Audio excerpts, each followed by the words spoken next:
ഞങ്ങൾ യുദ്ധം ആഗ്രഹിക്കുന്നില്ല, എന്നാൽ അത് അടിച്ചേൽപ്പിക്കപ്പെട്ടാൽ ശത്രുവിന്റെ മേഖലയിലുള്ള സകല താവളങ്ങളെയും ശവപ്പറമ്പാക്കാൻ മടിക്കില്ലെന്നാണ് ടെഹ്റാനിൽ നിന്നുള്ള വിട്ടുവീഴ്ചയില്ലാത്ത സന്ദേശം. അതെ, സമാധാന ചർച്ചകളുടെ മറവിൽ ഭീഷണി മുഴക്കുന്ന ഡൊണാൾഡ് ട്രംപിന്റെ ഗിർവാണങ്ങളെ ഇറാൻ പുച്ഛിച്ചു തള്ളുകയാണ്.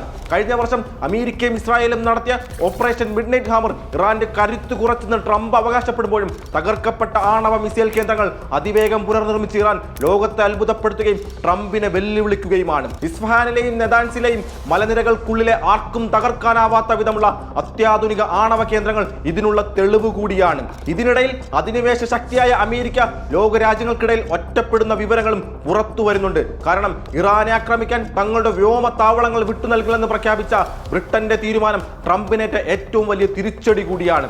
ചാഗോസ് ദ്വീപിലെ ഡിയാഗോ ഗാർഷ്യ ഉപയോഗിച്ച് ഇറാനെ തകർക്കാമെന്ന വാഷിംഗ്ടണിന്റെ മോഹത്തെയാണ് ബ്രിട്ടീഷ് പ്രധാനമന്ത്രി തകർത്ത് തരിപ്പണമാക്കി കയ്യിൽ കൊടുത്തത്.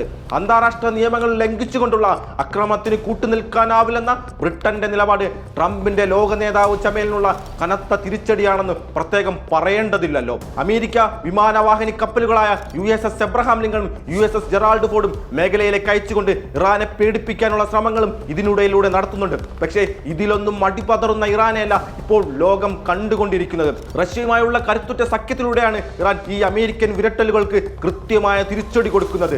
ഇന്നലെ ഒമാൻ കടലിലും ഇന്ത്യൻ സമുദ്രത്തിലും നടന്ന ഇറാൻ റഷ്യ സംയുക്ത നാവികാഭ്യാസം ഇതിനുള്ള ഉദാഹരണമായിരുന്നു. തന്ത്രപ്രധാനമായ ഹോർമൂസ് കടലിടുക്കിൽ ഇറാന്റെ റവല്യൂഷണറി ഗാർഡ് ഇതിനോടകം തന്നെ അധികാരം സ്ഥാപിച്ചു കഴിഞ്ഞിട്ടുമുണ്ട്. ട്രംപിന്റെ യുദ്ധക്കപ്പലുകളെ കടലിന്റെ അടിത്തട്ടിലേക്ക് അയക്കാൻ ശേഷിയുള്ള നൂതന മിസൈലുകൾ ഇറാൻ ഇവിടെ വിന്യസിച്ചിട്ടുണ്ടെന്ന ചില റിപ്പോർട്ടുകളും ഇതിനൊപ്പം വരുന്നുണ്ട്. 15 ദിവസത്തിനുള്ളിൽ കീഴടങ്ങണമെന്ന ട്രംപിന്റെ അന്ത്യശാസനം ആത്മവിശ്വാസമുള്ള ഇറാൻ എന്ന പരമാധികാര രാജ്യത്തിന് മുന്നിൽ വിലപ്പോകില്ലെന്ന് ഉറപ്പാണ്. പ്രക്ഷോഭം ഇളക്കിവിട്ട് ഇറാനെ തകർക്കാൻ ശ്രമിച്ച CIA തന്ത്രങ്ങൾ പാളിയതിനു പിന്നാലെയാണ് ട്രംപിന് ഈ യുദ്ധക്കൊതി തുടങ്ങിയത്. പക്ഷേ യുദ്ധത്തിലേക്ക് പോകാതിരിക്കാനായി പരമാവധി സംയമനം പാലിക്കുന്ന ഇറാനെയാണ് നാം കണ്ടുകൊണ്ടിരിക്കുന്നത്. ജനീവയിലെ ചർച്ചയിൽ ഇറാന്റെ ഉറച്ച നിലപാടുകൾ വ്യക്തമാക്കുന്നതും ഈ യുദ്ധവിരുദ്ധത തന്നെയാണ്. അതെ, അമേരിക്കയുടെ ഈ പടയൊരുക്കം പശ്ചിമേഷ്യയെ തകർക്കാനാണെന്ന് ലോകത്തിനു നന്നായി അറിയാം. എന്നാൽ റഷ്യയുടെയും പശ്ചിമേഷ്യയിൽ സമാധാനം കൊതിക്കുന്ന മറ്റു രാജ്യങ്ങളുടെയും പിന്തുണയോടുകൂടി ഇറാൻ ഈ പ്രതിസന്ധിയെ അതിജീവിക്കുമോ എന്നതാണ് ലോകം ഉറ്റുനോക്കുന്നത്.